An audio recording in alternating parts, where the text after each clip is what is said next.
Well, back to the channel with new video. मैं तुम्हें बताऊंगा इस वीडियो में बेसिकली हड़प्पन सिविलाइजेशन के बारे में, उसके और अच्छी तरीके से इन डेप्थ जाकर features about the agriculture, about the economy, about the population. Well, तुम्हें याद होगा लास्ट टाइम हमने दो पार्ट्स को कवर अप किया था, part one, part two. Part one basically कुछ चीजों को गो थ्रू किया, कौन कौन से थी वो चीजें अगर मैं तुमसे पूछता हूँ तो पार्ट वन में मैंने तुम्हें Mohenjodaro, Harappa, Indus valley civilisation क्या होता है वो बताया। पार्ट टू में मैंने उनके बारे में अच्छी तरीके से समझाया। आपको याद होगा ग्रेट बाथ, ग्रेन ड्रेस, इन सबको बताया। बेसिकली कुछ स्ट्रक्चर्स रह गए थे, आज उसको लेकर बातचीत करेंगे। यार मैं तुम्हें बताऊंगा कि जब मैं इंडस वैली सिविलाइजेशन की बातचीत करता हूँ, और इंडस वैली सिविलाइजेशन में दो शहर, मोहनजोदाड़ो और हड़प्पा, तो इन दोनों शहरों की सभ्यताओं में कुछ चीजें बहुत ज्यादा बेहतर थी, जैसे drainage system. Well, drainage system क्या होता है बहुत ध्यान से देखना। यार मुझे एक बात बताओ, क्या तुम्हारे घर के आसपास नदी या नाला है? ऑब्वियस है। तो तुम्हें नहीं लगता कि तुम्हारे घर के आसपास जो नाली है वो ओवरफ्लो तो नहीं करती? क्या वो सिस्टमेटिकली बहती है? अच्छा, वो नाली खुलती कहाँ पर है? तो यार जितनी भी सभ्य, जितनी भी सोसाइटीज होती है जिनको वेल प्लान किया जाता है, तो वहां पर ड्रेनेज, पानी को निकालने का अपना एक सिस्टमेटिकली तरीका होता है। तो वेल, यही चीज मैं तुम्हें बताऊंगा कि हड़प्पन सिविलाइजेशन का ड्रेनेज सिस्टम अपने आप में बहुत ज्यादा बेस्ट था। और तुम्हें क्लिप दिखाता हूँ ताकि तुम्हें प्रॉपर तरीके से चीजों को रिलेट करा सकूं। यार हड़प्पा में ईंट भी बहुत एक प्रॉपर डायमेंशन के साथ बनाई जाती थी, प्रॉपर टॉयलेट्स थी घर में, प्रॉपर तरीके से जो ड्रेनेज सिस्टम थे उसके ऊपर स्लैब्स थे, मतलब उसको ढका हुआ था। वो सिटी से बाहर जाती थी जो ड्रेनेज सिस्टम था। और पर्टिकुलरली आउटर सिटीज में, मतलब ड्रेनेज सिस्टम शहर से बाहर जाकर जो पर्टिकुलरली मेन ड्रेन है उसमें मिल जाया करता था। तो बहुत सिस्टमेटिकली, बहुत स्ट्रक्चर्ड ड्रेनेज सिस्टम था। मतलब तुम सोच सकते हो यार, उस समय इंडस वैली सिविलाइजेशन में मोहनजोदाड़ो और हड़प्पा, लोगों को पता था कि साफ सफाई की क्या इंपॉर्टेंस होती है। तो वो चीज, तो जब मैं ड्रेनेज सिस्टम को लेकर बातचीत करता हूँ अर्ली हड़प्पा सिविलाइजेशन का, तो वो one of the best drainage system था। हर एक घर के आसपास बाथरूम था, हर एक घर के आसपास एक किचन थी। वेल, फ्लोर्स स्लाइटली स्लोपिंग थे। यार अपने घर का फर्श देखना, सीधा नहीं होगा, उसमें एक ढलान होगा ताकि पानी एक जगह से निकल सके। बहुत सिस्टमेटिकली ज्योमेट्रिकल मेजर करके बनाया था। हर एक घर के आसपास छोटे ड्रेन्स थे, छोटी मोटी नालियां मेन ड्रेन्स, मेन नाले से कनेक्ट होती थी। किचन्स का ड्रेन भी था तो जो कि वेस्ट वाटर को रिमूव कर सकता है। और जो स्ट्रीट के ड्रेन्स थी, जैसा कि मैंने तुम्हें बताया, उनको स्लैब से कवर किया हुआ था। देख सकते हो कि सोसाइटी सोसाइटी कितनी ज्यादा डेवलप थी कि आसपास के ड्रेनेज सिस्टम को स्लैब्स, ब्रिक्स, इन सब से कवर अप किया था। और सिस्टम को बहुत ज्यादा सेफ और क्लीन बनाया था। मतलब बहुत प्रॉपर सिस्टमेटिकली स्ट्रक्चर था कि गंदे पानी को आप पर्टिकुलरली सिटी से क्या लेकर जा सके बाहर, वो भी बहुत सिस्टमेटिक और स्ट्रक्चर्ड मैनर में। ये एक सिस्टम तुम देख रहे हो लोथल का, कि नालियां बहुत सही तरीके से बनाई हुई थी। यार सिर्फ इतना ही नहीं, जब मैं सिटीज को लेकर बातचीत करता हूँ तो सिटीज भी बहुत वेल प्लान थी। आओ एक चीज और देखते हैं। मतलब यार यहाँ पर एक सवाल बनता है, क्या आज हम इंडिया में रहते हैं, ऑब्वियस है, क्या इंडिया में डेमोक्रेसी चलता है? डेमोक्रेसी तुम्हें पता है यार, हमने एक लीडर को इलेक्ट किया, वेल मोदी जी, और वही हमारे बिहाफ पर सारे इंपॉर्टेंट डिसीजन को लेते हैं। तो जब भी किसी कंट्री में लोगों के पास इक्वल वोटिंग राइट्स होते हैं, लोग अपने लीडर्स को खुद से इलेक्ट करते हैं, उसको डेमोक्रेसी कहा जाता है। आज से पहले मोनार्की थी, राजाओं का रूल था। तो जब मैं बातचीत करता हूँ ना हड़प्पन सिविलाइजेशन की, तो हड़प्पन सिविलाइजेशन में कौन रूल किया करता था उसको लेकर एक बातचीत है। देखो, सुनते हैं, समझते हैं। पहले क्वेश्चन बताता हूँ, फिर चीज को गो थ्रू करूंगा। तो जो हिस्टोरियंस थे उनका मानना ये रहा है कि जो हड़प्पन सिटीज थी वो कमेटी के द्वारा गवर्न की जाती थी। या क्वेश्चन ऐसे ही बन सकता है कि why it is difficult to say, ऐसा कहना गलत क्यों नहीं होगा कि हड़प्पन सिविलाइजेशन के पास कोई भी किंग नहीं था? मतलब ऐसा कहना क्यों गलत या डिफिकल्ट होगा? देखो यार, जब भी कहीं पर मोनार्की होती है ना, तो वहां सबूत मिलते हैं सुप्रियोरिटी के, कि राजा का राज सिंहासन है, राजा डोमिनेट कर रहा है। ऐसा कुछ मिला नहीं। तो हड़प्पन सिविलाइजेशन में क्या, कैसे ट्रीटमेंट और कैसे एडजस्टमेंट होंगी, मैं बताता हूँ। देखो, तो इंडस वैली सिटीज की जब हम बातचीत करते हैं, ये सिटीज बहुत ज्यादा वेल ऑर्गेनाइज थी, चीजों को बहुत प्रॉपरली मैनेज किया जाता था। आर्कियोलॉजिस्ट को कोई एविडेंस नहीं मिले कि कोई किंग या रूलर था। ऐसा माना जाता था कि इन सिटीज को ग्रुप ऑफ पीपल के द्वारा, कमेटी के द्वारा गवर्न किया जाता था। मतलब ऐसा समझो कि जैसे तुम अपने स्कूल में होते हो ना, स्कूल में तुम्हें टीचर की कोई शिकायत लगानी है प्रिंसिपल ऑफिस तक, तो तुम सारे नहीं जाओगे, तुम अपने बिहाफ पर अपने लीडर्स को चुनोगे जो तुम्हें प्रिंसिपल ऑफिस में रिप्रेजेंट करेंगे, जो तुम्हारी बात आगे तक पहुंचाएंगे। तो ऐसा कुछ होगा कि पर्टिकुलरली वोटिंग करके हम लोग अपने लीडर्स को चुनते होंगे। उन लीडर्स की कमेटी डिसाइड करती थी कि क्या कैसे होगा। और यार पता है ये कमिटी में भी ऐसा माना जाता है, मर्चेंट्स, ट्रेडर्स और प्रीस्ट हुआ करते थे। मतलब कपड़े व्यापारी, जैसे हम सब कपड़े व्यापारी हैं, हम सभी का एक हेड हमें रिप्रेजेंट करेगा। हम सब मान लो फार्मर्स हैं, हम सभी का एक हेड हमें रिप्रेजेंट करेगा, कुछ ऐसा सिस्टम। यार मैं तुम्हें रिकमेंड करूंगा कि वाकई में तुमने एक मूवी जाकर देखो, कौन सी, मोहनजोदाड़ो। तुम्हें बहुत सिस्टमेटिकली चीजें क्लियर होंगी कि पहले का स्ट्रक्चर सिस्टम कैसे था, चीजें कैसे मैनेज होती थी, तो वो सब चीजें। चलो अब यहाँ पर जरा बातचीत करते हैं, discuss about the social division in earlier civilisation of Harappa. कि जब मैं हड़प्पन सोसाइटी की बातचीत करता हूँ, तो हड़प्पन सोसाइटी में अपने आप में एक सिविलाइजेशन का रूल था। मतलब ऑब्वियस है ना, किसी भी इकोनॉमी में क्या क्लासेस होती हैं, क्या हायरार्की होती है। जैसे आज से पहले ब्राह्मण सबसे ऊपर, फिर क्षत्रिय उससे नीचे, फिर वैश्य उससे नीचे, शूद्र जो साफ सफाई का काम करते हैं वो सबसे नीचे। इसी तरीके से हड़प्पन सिविलाइजेशन में ऐसा माना जाता है कि क्लासेस थी, सबसे ऊपर रूलिंग क्लास थी। अब उससे उस समय किंग वगैरह नहीं होते थे। रूलिंग क्लास तुम समझ पा रहे होंगे कि जो ट्रेडर्स हो गए या प्रीस्ट हो गए, वेल वो रूलिंग क्लास का पार्ट है। तो one of the most powerful people city में कौन थे, रूलिंग क्लास, उस समय के लोग जो रूल करते थे। मतलब मर्चेंट्स, डीलर्स, हमारे रिप्रेजेंटेटिव्स। और ये सिटाडेल याद है, मैंने तुम्हें बताया था सिटी का लेआउट, कि सिटी का लेआउट कुछ इस तरीके से है। एक अपर पोर्शन है जिसको बोलते हैं एक्रोपोलिस या सिटाडेल, और एक लोअर पोर्शन है। तो रूलिंग क्लास जो उस समय की होगी वो upper portion of the city में रहती थी, जिसको सिटाडेल बोलते थे। हम जैसे भी कई सारे लोग थे, ऑब्वियस मिडिल क्लास, जिसमें स्मॉल मर्चेंट्स थे, आर्टिजन्स थे, क्राफ्ट्समैन थे, कोई भी स्किल्ड वर्कर जो हाथों से चीजों को बनाता था। क्राफ्ट्समैन जैसे पॉटरी हो गया, वेल पॉटरी किसको कहा जाता है, मिट्टी के घड़े हो गए, ज्वेलरी हो गई, टूल्स हो गए, क्लोथ्स हो गए। उसके बाद हम जैसे व्यापारी आया करते थे, आर्टिजन्स बोलते हैं छोटे मोटे कारीगर को। फिर होते हैं लेबरर्स। लेबरर्स फाइनली आपका थर्ड ग्रुप था।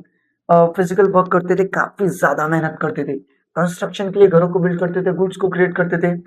और यार इसमें ना सब वो लोग आ गए जो साफ सफाई छोटे मोटे काम करते हैं, और ये सिटी के बाहर रहते थे। तुम्हें याद होगा लास्ट टाइम जब मैंने तुम्हें सिटी का लेआउट बताया था, तो मैंने तुम्हें चीजें क्लियर की थी कि अगर तुम चीजों को रिलेट करने की कोशिश करते हो तो इस तरीके से रिलेट करो कि ये है सिटी। तो जो सिटी का इनर पोर्शन है, जो सिटी का कौन सा पोर्शन है, सिटी का इनर पोर्शन है, ये वो पोर्शन है। अपर पोर्शन जहाँ पर के कौन रहेगी, रूलिंग क्लास। फिर जो लोअर पोर्शन हो गया, लोअर पोर्शन मतलब जो नीचे वाला तबका हो गया, वहां पर पर्टिकुलरली कौन हो जाएंगे, आपके मिडिल क्लास। और फाइनली जो बिल्कुल बाहर वाला इलाका हो गया, ये वाला इलाका, यहाँ पर आपको क्या देखने को मिलते थे, लेबरर्स। हालांकि कुछ फार्मर्स भी थे। वेल फार्मर्स वो लोग जो फार्मिंग किया करते थे, ये शहरों के बीच या गांव में रहते थे।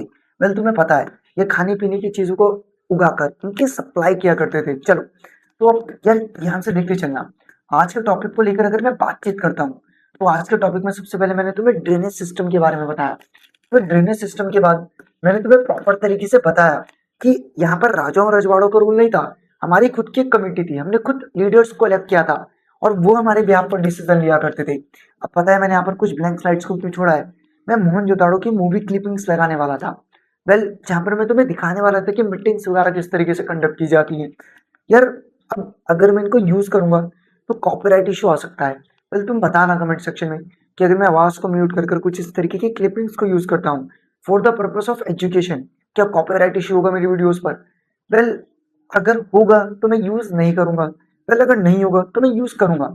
और बाकी तुम एक बार मूवी जरूर देखना। तुम इतना भी समझ गए कि पर्टिकुलरली डिवीजन ऑफ सोसाइटी क्या था, ruling class, middle class, labourers और फार्मर्स। अब जरा बातचीत की जाए किसकी, अपन इकोनॉमी की। लोग वहां पैसा कैसे कमाते थे, चीजों को और बेहतर तरीके से समझते हैं। चलो देखो, one of the most important activity जो हड़प्पा में की जाती थी वो एग्रीकल्चर था, जिसमें व्हीट, गेहूं, बार्ले, जो दशहरा आता है, दशहरे पर नौरते उगाते हो। यार अगर तुम हिंदू हो ना तो तुमने दशहरा मनाया होगा। तो दशहरे में जब तुम नौरते उगाते हो उसको बोलते हैं बार्ले, जो से। राइस, मस्टर्ड मतलब सरसों, सीसम, इन सब चीजों को एग्रीकल्चर के केस में ग्रो करते थे।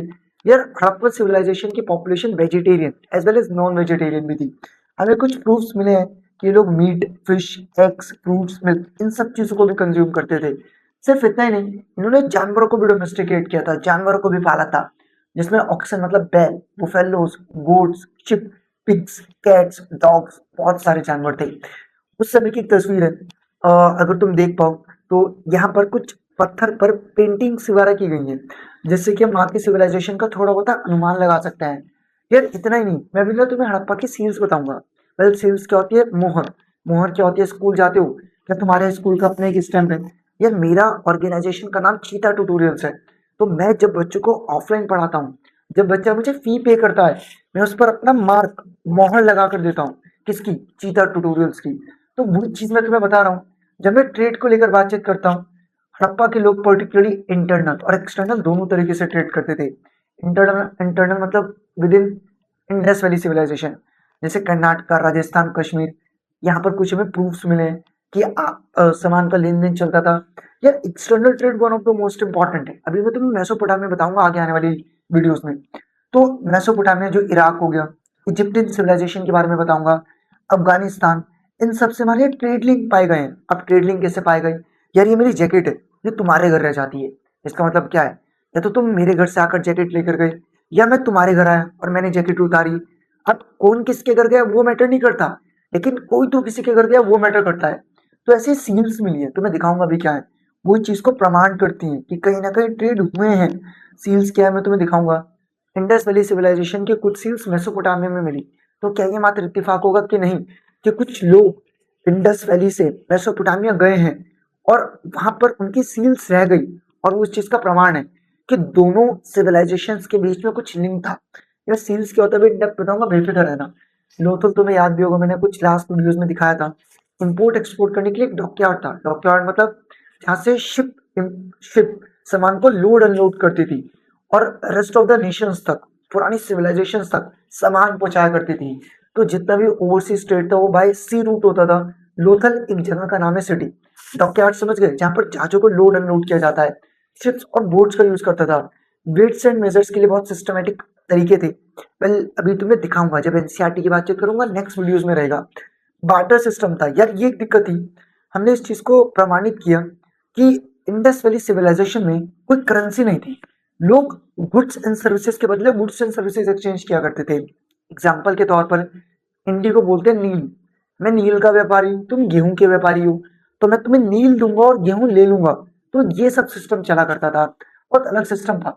इसके अलावा अगर हम बातचीत करें तो इतना तो आपने देखा कि one of the most important economic activity जो हड़प्पा के लोग करते थे या मोहनजोदाड़ो की, वो फार्मिंग था। लेकिन केवल फार्मिंग नहीं थी, फार्मिंग के अलावा भी कुछ चीजें थी जो कि लोग क्या करते थे। चलो, तो अपार्ट फ्रॉम एग्रीकल्चर, एग्रीकल्चर के अलावा क्या क्या वेरियस इकोनॉमिक एक्टिविटीज थी जो इंडस वैली सिविलाइजेशन के लोग करते थे? विविंग। यार क्या मैंने शर्ट पहनी है? ऑब्वियस है, कॉटन की है, ऑब्वियस। तो कॉटन से धागा, धागे से कपड़ा, तो जब आप कपड़े को बुनते हो उसको बोलते हैं विविंग। तो लोग विविंग क्या करते थे? पॉट मेकिंग, तुम समझ गए। मिट्टी के पॉट्स बनाया करते थे ताकि फार्मिंग की हुई चीजों को, ग्रेन्स को स्टोर कर सकें। ज्वेलरी, मैंने इमेजेस भी लगाई है यार, पर्टिकुलरली अगर तुम रिलेट करने की कोशिश करो, कुछ इस तरीके की ज्वेलरीज। और जो मैं तुम्हें सील बता रहा था ये है एक्सेप्टली भी और इन डेप्थ बताऊंगा। अब तो जस्ट एन इमेज कन्वे की है। तो ज्वेलरी मेकिंग का ये लोग काम किया करते थे, मेटल वर्क करते। यार जैसा कि मैंने तुम्हें कहा था, सिविलाइजेशन की एज होती है पैलेलिथिक, मेसोलिथिक, नियोलिथिक। ये वो एज थी जब arms and weapons, tools stones के बनते थे। फिर कैलिलिथिक एज आती है जब हम कॉपर को आइडेंटिफाई करते हैं। तो ये कॉपर के बाद की एज है ब्रोंज एज। तो इस समय पर मेटल्स को हमने आइडेंटिफाई किया था। अमूमन जो हमारे टूल्स थे वो कॉपर और ब्रोंज के बनते थे। खिलौने भी बनते थे, तो तुम देख सकते हो मिट्टी के। मतलब बहुत एडवांस्ड सिविलाइजेशन में से एक ये थी। टॉयज, कार्ड्स, कार्ड्स तुम्हारे सामने है जो तुम देख रहे हो, कार्ड जिसको बैल खींचे रहे। इसके अलावा एनिमल फिगर्स थी। ये सब चीजें हमें मिली हैं। पत्थर को, या स्टोन्स, या तुमने देखा होगा ना स्टोन्स क्या होते हैं। राशि पत्थर के बारे में जानते हो? ऑब्वियस जानते हो। तो ऐसे कई सारे टू स्टोन्स को डेकोरेट करते थे, कट करते थे। सील्स मिली है जो कि मैं तुम्हें बताऊंगा। तो बहुत एडवांस सिविलाइजेशन थी, buying and selling of good चलता था। आर्ट एंड क्राफ्ट को लेकर अगर हम बातचीत करें, यार पता है क्या होता है, मेरी क्रिएटिविटी ना मेरे काम से पता चलती है, ऑब्वियस है ना। जब तुम स्लाइड्स को देखते हो, क्या तुम्हें स्लाइड्स इंटरेक्टिव लगती है? क्या तुम्हें स्लाइड्स अच्छी लगती है? ऑब्वियसली हो सकता है कि मैं एफर्ट्स कर रहा हूँ तो वो चीज़ तुम्हें अच्छी लगे। तो ये मेरी क्रिएटिविटी है, ये मेरे आइडियाज हैं जो मैं तुम तक कन्वे कर रहा हूँ। इसी तरीके से जब मैं आर्ट और क्राफ्ट की बातचीत करता हूँ, तो हड़प्पा के लोग बहुत ज्यादा स्किल्ड आर्टिस्ट, बहुत बेहतर क्राफ्ट्समैन थे। इन्होंने बहुत ब्यूटीफुल स्टैचूज, पॉटरी, टूल्स और ज्वेलरी बनाई है। यार ये डांसिंग गर्ल है, बहुत ज्यादा फेमस है।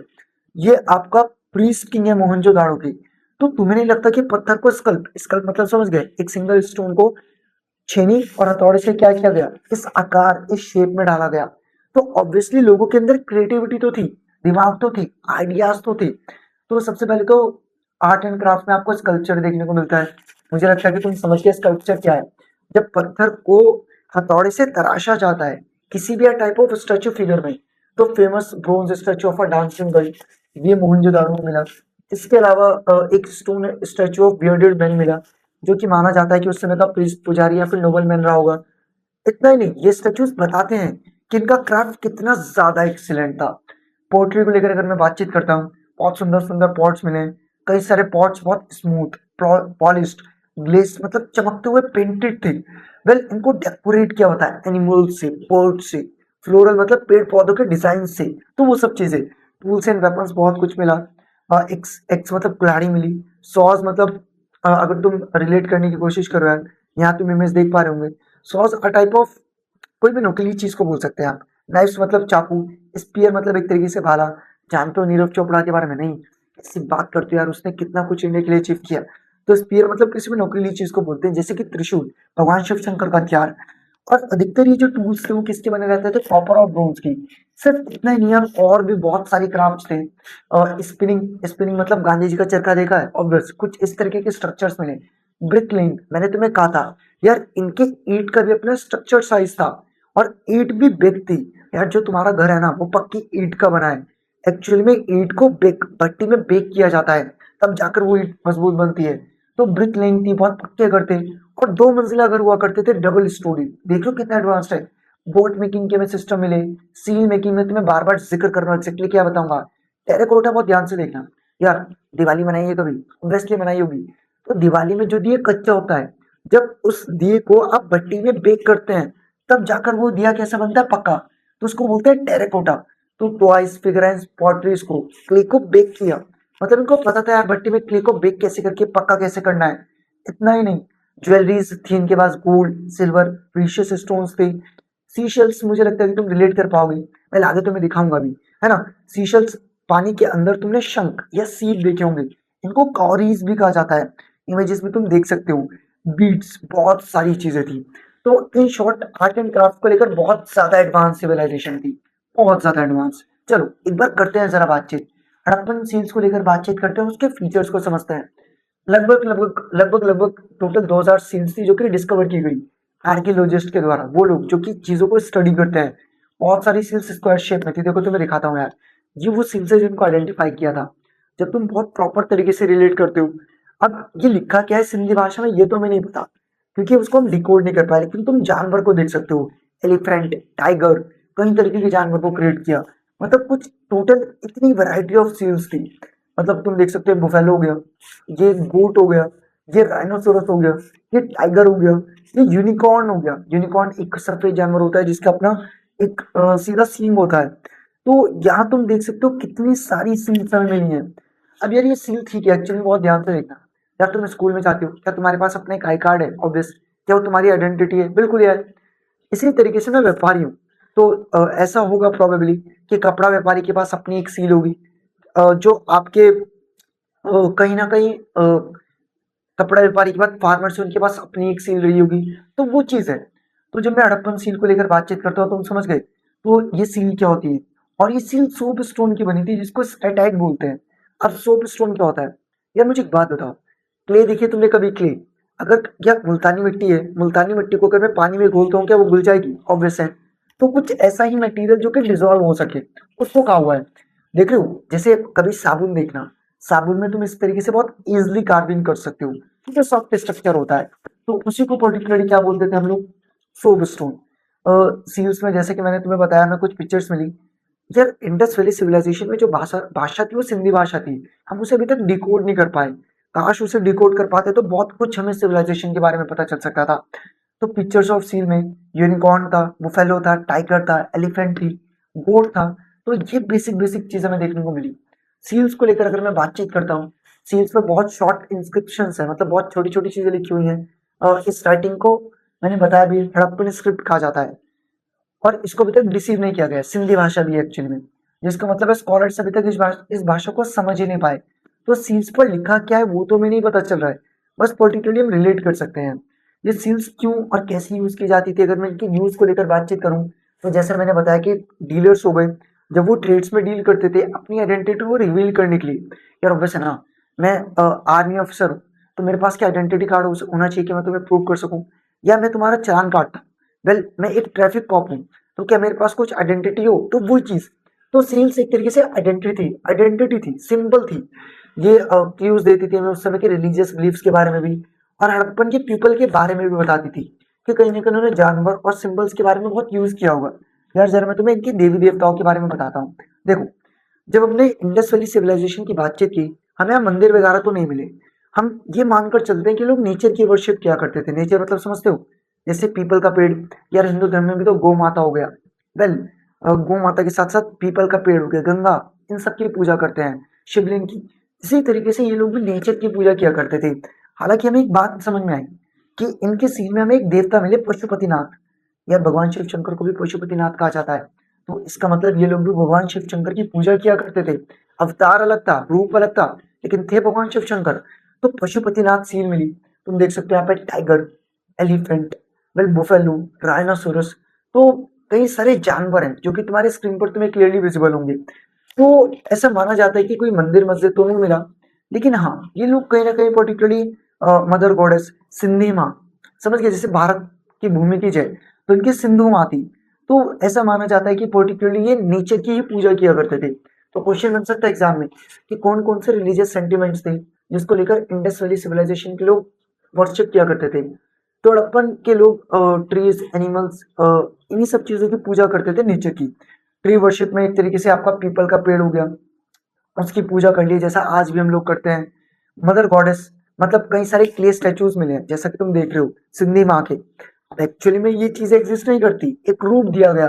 तो इनका ऐसा मानना था कि पर्टिकुलरली अपनी मातृभूमि की पूजा करेंगे, वो मातृभूमि जो कि फर्टिलिटी, मदरहुड और प्रोस्पेरिटी को रिजेंबल करती है। यार ऑब्वियस है ना, क्या तुम गेहूं को धरती से उगाते हो, क्या वो धरती उपजाऊ फर्टाइल होना जरूरी है? तो इसी तरीके से पशुपतिनाथ तुमने देख लिया क्या है। एक आर्कियोलॉजिस्ट को थ्री फेस्ड फिगर मिला, जैसे कि मैंने तुम्हें दिखाया भी। थ्री फेस्ड फिगर अगर तुम देख सकते हो, एक, दो, तीन, अपना ही कुछ थ्री फेस्ड रहा है। इसी के साथ साथ टाइगर, राइनोसोरस, बफेलो, एलिफेंट भी मिले हैं। तो कई सारे हिस्टोरियंस का मानना है कि इन लोगों ने नेचर की पूजा की है, एनिमल वर्शिप किया करते थे। जैसे कि उस समय का एक जानवर हो गया, तुम कहोगे बैल है, इसको जैबू बुल कहा जाता था। जैसे आज हम नंदी देवी की पूजा करते हैं, नाग देवता की पूजा करते हैं, है ना। बंदर, लंगूर, इनकी पूजा करते हैं भगवान किसके अवतार मानकर, हनुमान जी के। इसी तरीके से पर्टिकुलरली जानवरों की पूजा किया करते थे। तो कोई भी टेम्पल हमें नहीं मिले, कोई भी ऐसा इंफ्रास्ट्रक्चर नहीं मिला जो कि मंदिर हो। कोई हमने इसलिए समझा कि पीपल का पेड़ हो गया, एनिमल्स हो गए, ह्यूमन लाइक गॉड्स हो गए, तो उन्हीं की लोग पूजा करते थे। इंडस वैली सिविलाइजेशन प्रोबेबली, मतलब ओपन स्पेसेस में पूजा करना। ये देखो कुछ फैक्ट्स तो मैं बताता हूँ, ये मैं खुद से बताते चलूंगा, सुनते चलना। कि जब हमने हड़प्पन सिविलाइजेशन को देखा तो ये ब्रोंज एज के टाइम पीरियड की है। ब्रोंज एज मतलब जब tools, arms and weapon bronze के थे। ब्रोंज इसमें कॉपर को मिक्स कर कर चीजों को बिल्ड करते थे। जो प्रेजेंट है राजस्थान है, बलूचिस्तान, कुछ हिस्सा इसका अफगानिस्तान में, कुछ हिस्सा इसका पाकिस्तान में पड़ता है। वहां पर यार इंडस वैली सिविलाइजेशन का मेजोरिटी ऑफ हिस्सा, मोहनजोदाड़ो, हड़प्पा, कहीं ना कहीं पाकिस्तान में है प्रेजेंट डे। इसके साथ साथ टिन, टिन भी टाइप ऑफ क्या होता है, मेटल, तुमने साइंस में जरूर पढ़ा होगा। तो ये अफगानिस्तान, ईरान से आते थे। तो ब्रोंज भी एक अलॉय था। जैसे आयरन में ना जंग लग जाता है, तो आयरन में आप कुछ एलिमेंट्स को मिक्स करते हैं, जैसे निकल, कोबाल्ट। तो आयरन में जब आप डिफरेंट एलिमेंट्स को मिक्स करते हैं, तो वो एक तरीके से स्टील बन जाता है। तो इनके पास केवल पूरी तरीके से ब्रॉन्ज की चीजें नहीं थी, इन्होंने ब्रॉन्ज में भी टिन वगैरह डिफरेंट डिफरेंट एलिमेंट्स को मिक्सअप किया था। यार जब तुम डिफरेंट मेटल्स को मिक्सअप करते हो ना, तो मेटल्स की स्ट्रेंथ क्या हो जाती है, इंप्रूव। तो वो चीज है। तो उन्होंने बहुत सारी चीजों को मिक्सअप किया था, ब्रोंज स्टैचूज हो गए, डांसिंग गर्ल। तो ये सब चीजें थी जो कि तुम्हें देखने को मिलती है। कई सारे रिलीजन्स हैं जो हड़प्पन सिविलाइजेशन से रिलेट करते हैं। जैसे ग्रेट बाथ मैंने तुम्हें याद होगा दिखाया था, तो उनका भी अपना एक रिचुअल बाथिंग है।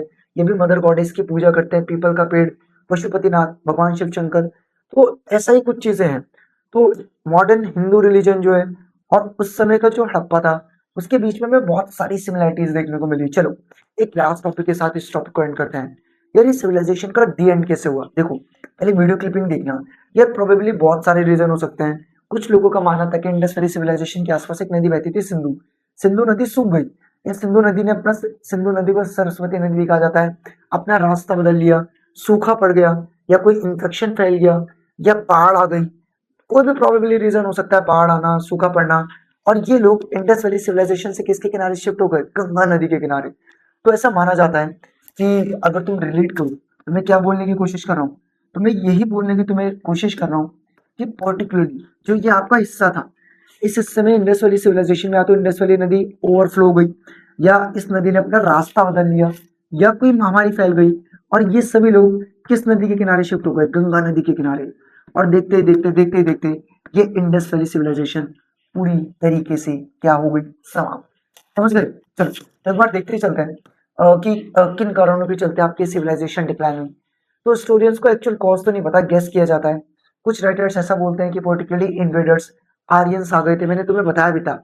एग्जैक्टली इसके अगले चैप्टर में हिस्ट्री में बताऊंगा, जो न्यू चैप्टर होगा वैदिक पीरियड, कि किस तरीके से आर्यंस आते हैं और आर्यंस आकर चीजों को डिस्ट्रॉय करते हैं। कुछ लोगों का मानना है कि कैलेमिटी आ गई, बाढ़, भूकंप, एपिडेमिक, मतलब महामारियां फैल गई। कुछ लोगों का मानना है कि नदी ने अपना रास्ता बदल लिया और ये सिविलाइजेशन एंड हो गई। ऐसा माना जाता है कि सिविलाइजेशन ने बहुत ज्यादा फ्लरिश और बहुत ज्यादा ग्रो किया 2600 से 1900 बीसीई के बीच, और 1750 बीसीई में ये धीरे धीरे करके डिक्लाइन हो गई और ये सभ्यता पूरी तरीके से क्या हो गई? मिट गई और पूरी तरीके से क्या हो गई? खत्म। यार बुक में एक चीज गिवन थी कि हड़प्पा सिविलाइजेशन की जो सिटीज थी ना, बहुत कैओटिक और कंफ्यूजन नहीं था, एग्लोमरेशन। मतलब ऐसा नहीं था कि बहुत, जैसे तुम देखते हो भर भर कर तुम्हें घर देखने को मिलते हैं, जमावड़े में घर, क्योंकि पॉपुलेशन बहुत ज्यादा है। तो बहुत ज्यादा वेल प्लान्ड सिटीज थी, ज्योमेट्री का उन्होंने यूज किया था, सिविक डिसिप्लिन था, मतलब रोड्स को कैसे क्रॉस करना है, नालीज को, डस्टबिन को। जैसे तुम देखते हो ना, हमारे अंदर सिविक सेंस ही नहीं है, गाड़ी से बाहर कूड़ा कचरा फेंक देते हैं। बहुत सिविक सेंस था इन लोगों के पास, बहुत डिसिप्लिन था। और स्ट्रीट्स को डेलिबरेट, मतलब बहुत विलिंगली बनाया हुआ था। ग्रिड्स थी, मैंने तुम्हें बताया था, लाइन के पैटर्न्स थे। घर के आसपास बड़े बड़े बरामदे थे, प्राइवेट कोर्टयार्ड, समझ गए? तो हाइजीन को लेकर, ये साफ सफाई को लेकर बहुत कंसर्न थे। ड्रेन्स को लेकर, पानी कैसे निकलेगा, वेल्स को लेकर, वाटर चैनल्स को लेकर। जैसे कि मैंने तुम्हें बताया भी कि इन्होंने नाली के ऊपर स्लैब को ढका हुआ था। तो वही होता है ना कि गंदगी को ढक देते हैं ताकि हाइजीन रहे। तो मोस्ट स्ट्राइकिंग फीचर इसके मॉन्यूमेंटल प्लेसेस नहीं है, बिल्डिंग्स नहीं है, लेकिन एक पॉइंट, एक शांत कलेक्टिव इंटेलिजेंस अर्बन कल्चर है, जहाँ पर कि रॉयलिटी, किंग का भी कोई सबूत नहीं मिलता। तो ये लोग पब्लिक ऑर्डर को, ब्यूटी को, मतलब ये सिटी ऐसा नहीं लगता कि रूलर्स की थी। इस सिटी और शहरों को देखकर लगता है कि बहुत प्लान, बहुत सिस्टमेटिकली तरीके से इस सिटीज को बनाया हुआ था। यदि की कॉन्सेप्ट एक्चुअली में क्या है, इनको स्क्रीनशॉट लेके देखना।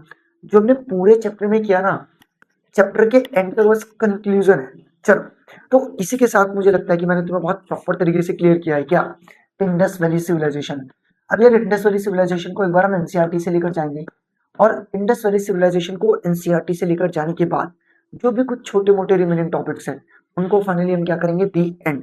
वैसे इंडस वैली सिविलाइजेशन को गोयल ब्रदर्स में से किया तो बहुत अच्छी तरीके से समझ में आई तुम्हें चीजें। एनसीईआरटी में भी चीजें सिमिलर ही है, बस एनसीईआरटी में इंडस वैली सिविलाइजेशन को सिंधु सरस्वती सिविलाइजेशन बोल देंगे, है ना? कुछ एक दो इमेजेस, एक दो चीजें एक्स्ट्रा आ जाएंगी। तो मैंने बनाते वक्त कोर्स को या सिलेबस को इसी तरीके से डिजाइन किया कि लैंग्वेज थोड़ी इजी रहे, प्रेजेंटेबल रहे। तो जो चीजें केवल आपके गोल ब्रदर्स में थी, नहीं एनसीईआरटी में नहीं है, तो उसमें मैंने लिख दिया था। देखो इस पे नॉट इन एनसीईआरटी नहीं लिखा है ना, तो ये सब चीजें तुम्हें एनसीईआरटी में देखने को मिलेंगी, जो चीजें एक्चुअली में एनसीईआरटी में थी नहीं, केवल गोयल ब्रदर्स में थी। तो मैंने तुम्हें उसे पढ़ाया, समझाया, लेकिन पढ़ाते और समझाते वक्त मैंने क्लियरली एक चीज को मेंशन कर दिया, क्या याद होगा? क्या?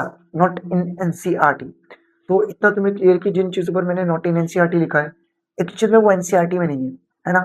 लेकिन जिन चीजों पर नॉट इन एनसीईआरटी नहीं लिखा, उनको तुम्हें याद करना है।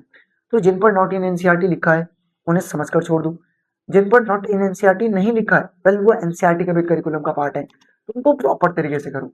चलो मिलते हैं इसकी नेक्स्ट वीडियो के साथ, और next video part 2 segment 1 Indus valley civilisation का लास्ट पार्ट रहेगा, जिसको कि एक बार एनसीईआरटी से गो थ्रू करेंगे। Well that's all, thank you.